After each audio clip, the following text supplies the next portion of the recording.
आज की वीडियो में टूटे हुए कैचर का ये इस्तेमाल आपकी ज़िंदगी बदल देने वाला है। प्लास्टिक का कैचर हो या फैंसी कैचर हो, दोनों को आप सेम तरीके से इस्तेमाल में ला सकती हैं।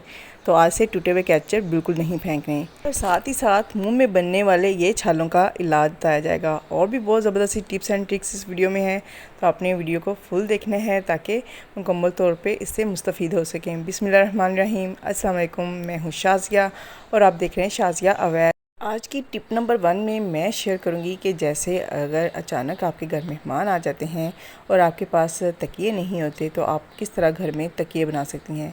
इस तरह के कंफर्टर होते हैं जो हमारे मौसम चेंज होने की वजह से एक्स्ट्रा फॉर्म की सूरत में पड़े रहते हैं।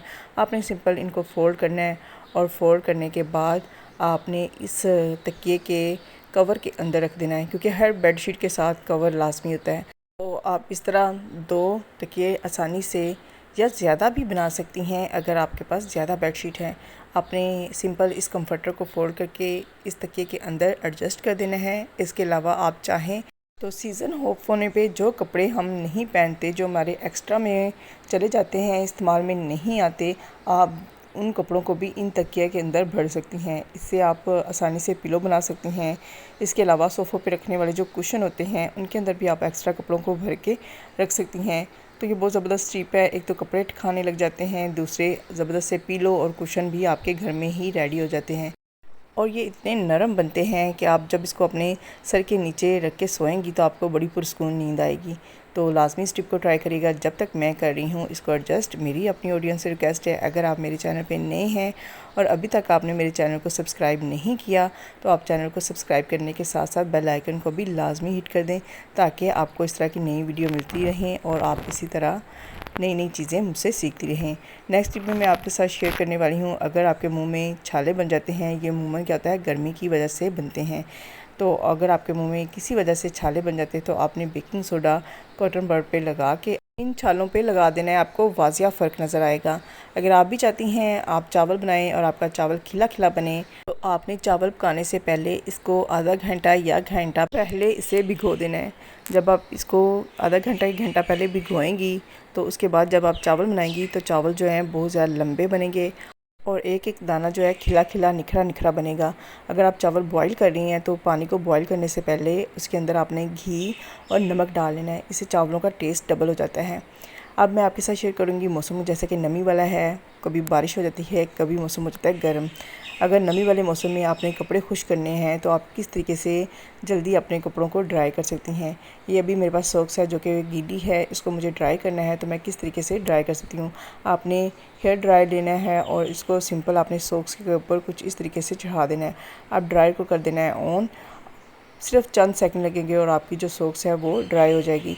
अगर आप कपड़ों को ड्राई करना चाहती हैं तो आपने सिंपल क्या करना है, किसी शॉपिंग बैग के अंदर कपड़ों को डाल देना है और अंदर ड्राई को रख के ड्राई को चला देना है। तो 1 या 2 मिनट में आपके कपड़े जो हैं वो भी सारे ड्राई हो जाएंगे। तो आप इस तरीके को फॉलो करते हुए कपड़ों को ड्राई कर सकती हैं। दूसरा, यहाँ आपकी वक्त की भी बचत हो रही है, क्योंकि ड्रायर को आपको हाथ में पकड़ के नहीं बैठना पड़ेगा। जैसे कि मैंने सॉक्स पे चढ़ा दिया और सोफ़े पे रख दिया है, इस तरह आप कपड़ों को अगर ड्राई करना चाहती हैं तो इन तमाम कपड़ों को शॉपिंग बैग में डाल दें और डालने के बाद अंडर ड्रायर को रख के ऊपर से गिरा लगा दें और आपको कोई इसको हाथ में पकड़ के बैठने की ज़रूरत नहीं है। ड्रायर जो है वो खुद ही 5 मिनट के अंदर अंदर आपके तमाम कपड़ों को ड्राई कर देगी। इस तरह आप आसानी से तमाम कपड़ों को ड्राई कर सकती हैं। अब इस टिप में मैं आपके साथ शेयर कर रही हूँ कि इस तरह के फैंसी कैचर जो हैं हमारे टूट जाते हैं, इनके अंदर से स्प्रिंग निकल जाते हैं, तो जो बाद में एडजस्ट करना मुश्किल हो जाते हैं। तो आप इन फैंसी कैचर को फेंकना नहीं चाहती तो आप इनको कहाँ पे यूज़ कर सकती हैं। आपने सिंपल इन फैंसी कैचर के ऊपर डबल टेप लगा देनी है। कुछ इस तरीके से आपने डबल टेप इनकी बैक साइड पे जहाँ पे हैंडल होता है वहाँ पे आपने इसको लगा देना है। लगाने के बाद आप इसको दीवार पे चिपका दें या ऐसी जगह पे चिपका दें जहाँ पे आपको इसकी ज़रूरत रहेगी। पिन के अंदर आप अपनी पोनीटेल भी रख सकती हैं, साथ साथ आप कीज़ भी हैंग कर सकती हैं और अगर आप चाहें तो इसके अंदर तस्बीह जो अमूमन नमाज़ पढ़ने के बाद मिलती नहीं है, वो अगर आप इसके अंदर लगा देंगी तो आपको बआसानी से मिल जाएगी। इस टिप में मैं आपके साथ शेयर करूँ कि टूथपेस्ट ख़त्म हो जाती है, थोड़ी सी उसमें टूथपेस्ट रह जाती है, जिसको बार बार दबा के ऊपर तक हमें लाना पड़ता है, जिससे हमारा बहुत ज़्यादा टाइम हो जाता है वेस्ट। तो आपने सिर्फ एक दफ़ा ही ऐसा करना है। टूथपेस्ट जब कम हो जाए, नीचे से ख़त्म हो जाए, तो आपने नीचे वाला उसका जो हिस्सा जहाँ पे टूथपेस्ट खत्म हुई हुई है वहाँ से आपने टूथपेस्ट को ऊपर करके नीचे वाले हिस्से को फ़ोल्ड करते जाना है। और फ़ोल्ड करने के बाद आपने क्लिप पिन को कुछ इस तरीके से एडजस्ट कर देना है।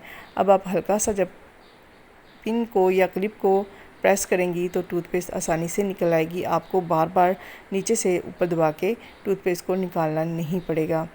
इस टिप में मैं आपको बताऊंगी कि जो हमारे वॉशरूम के अंदर इस तरह के होल्डर लगे होते हैं जिनके ऊपर हम शैम्पू या अपने फेस वॉश वगैरह रखते हैं, वहाँ पे अगर हम कॉम्ब रख देते हैं तो वो बहुत ज़्यादा मैसी सी एक लुक क्रिएट करते हैं। तो इसकी बजाय अगर आप अपने वॉशरूम के अंदर किसी ऐसी जगह पे इस तरह टिश्यू पेपर का बचा हुआ जो रोल होता है, जो खाली होने के बाद हमारी नज़र में वो वेस्ट हो जाता है, उस पर आप डबल टेप लगा के वॉशरूम के अंदर किसी भी जगह पे पेस्ट कर दें। और इसके अंदर तमाम टूथ ब्रश या आप इस तरह के हेयर ब्रश भी रख सकती हैं, क्योंकि बहुत से लोग ऐसे हैं जो वॉशरूम में हेयर ब्रश या कॉम्ब का इस्तेमाल करते हैं। तो आप इस तरीके से इसके अंदर हेयर ब्रश और कॉम्ब भी रख सकती हैं। टिप मेरी अंडों के हवाले से है कि जब मार्केट से हम नए अंडे लेके आते हैं तो अगर कोई हमारा पुराना अंडा फ्रिज के अंदर पड़ा होता है तो हमें मुश्किल हो जाती है कि इसमें पुराना अंडा कौन सा है और नया अंडा कौन सा है, क्योंकि तमाम अंडे मिक्स हो जाते हैं। तो आप दोनों सूरतों में अगर पुराने अंडे ज़्यादा हैं तो उन पर नेल पेंट लगा दें, अगर नए अंडे आप ज़्यादा लेके आ रही हैं तो उन पर नेल पेंट लगा दें। ताकि मैं यहाँ पे नए अंडों पे लगा रही हूँ, जो नए अंडे हैं उन पे हम नेल पेंट लगा देंगे और जो पुराने अंडे हैं वो आइडेंटिफाई करने में आसानी रहेगी कि नए अंडों पे हमने पेंट लगा दिया है, जो पुराना अंडा है उस पर हमने पेंट नहीं किया। तो इस तरीके से आप जब अंडे इस्तेमाल में लाएंगी तो आप पहले जो पुराने अंडे हैं उनको इस्तेमाल करेंगी और बाद में आप जो नए अंडे हैं उनको इस्तेमाल में ला सकती हैं। इस टिप में जो कि मेरी फाइनल टिप है, इसमें मैं शेयर करूँगी कि अगर आपकी नज़र बहुत ज़्यादा कमज़ोर है या किसी भी वजह से आपको सुई में धागा डालने में दुश्वारी आती है तो आपने इस टूल को लाजमी बना के रख लेना है। आपने एक अदद बोतल का कैप लेना है और इसके ऊपर आपने इस तरह के जो झाड़ू के तिनके होते हैं एक तिनका निकाल लेना है। तो आपने इस तिनके को ले लेना है, किसी कैंची की मदद से काट लें, किसी कटर की मदद से काट लें या नाइफ़ की मदद से भी ये आसानी से कट हो जाता है। इसको काटने के बाद सिंपल आपने इसको कुछ इस तरीके से मोड़ देना है, फ़ोल्ड कर देना है, जो कि बहुत आसानी से फ़ोल्ड हो जाएगा। तो फ़ोल्ड करने के बाद आपने ट्विस्ट करना है, इसको थोड़ा सा मरोड़ना है ताकि इसके अंदर थोड़े से बल आ जाएँ। जब इसके अंदर बल आ जाएंगे तो इसके ऊपर एक एक हुक सी बन जाएगी। इस हुक को आपने कुछ इस तरीके से इसके ऊपर एडजस्ट कर देना है और ऊपर से आप इसके ऊपर लगा दें टेप, डबल टेप लगा दें या सिंगल साइडी टेप लगा दें, दोनों ही काम करेंगी। आपने इसको कुछ इस तरीके से एडजस्ट कर देना है ताकि आप जब सुई में धागा डालें तो आपको आसानी रहे। अब ये देखें, मैं इसके ऊपर लगा दूँगी डबल टेप कुछ इस तरीके से और अब ये एक ज़बरदस्त सा टूल रेडी हो गया है। आपको जब भी सुई में धागा डालना हो, सिलाई वाली मशीन के अंदर या जो तरपाई वाली सुई होती है, ये दोनों के अंदर काम करेगी। तो आपने अब इसके अंदर धागा किस तरह रखना है, आपने इस टूल को लेना है और इसकी जो आगे आपने हुक बनाई हुई है इसके अंदर धागे को कुछ इस तरीके से परो देना है, क्योंकि हुक बहुत ज़्यादा बड़ी होती है, आसानी से आप धागा इसके अंदर डाल लेंगी। और अब डालने के बाद इसकी जो हुक है उसको आपने जितनी मर्ज़ी बारीक सुई हो उसके अंदर आप कुछ इस तरीके से धागे वाली साइड को इंसर्ट करेंगी। तो ये बारीक होने की सूरत में बाल जो हमने झाड़ू का लिया है ये बहुत ज़्यादा बारीक होता है। बारीक होने की सूरत में ये आसानी से सुई के अंदर चला जाएगा। जब ये सुई के अंदर चला जाएगा तो आपने दूसरी साइड से इसको खींच के धागे को निकाल लेना है। ये देखें, पहले मैंने इस बाल को सुई के अंदर से इंसर्ट किया है, जब ये दूसरी साइड पे चला गया है तो दूसरी साइड पे मैंने धागे को डाल दिया है। अब ये देखें, धागा इसके अंदर चला गया है। तो अब आपने दूसरी साइड पे इसको खींचना है तो धागा सुई के अंदर आ जाएगा। तो ये बहुत आसानी से चला जाता है और आपको मुश्किल भी नहीं होगी। इस तरह टूल बना के रख लें और जब ज़रूरत हो इस टूल को लें और सुई में धागा डाल लें। उम्मीद है कि आपको मेरी टिप अच्छी लगी होगी। अगली वीडियो में मिलते हैं नई टिप्स एंड ट्रिक्स के साथ। तब तक टाटा, बाय बाय।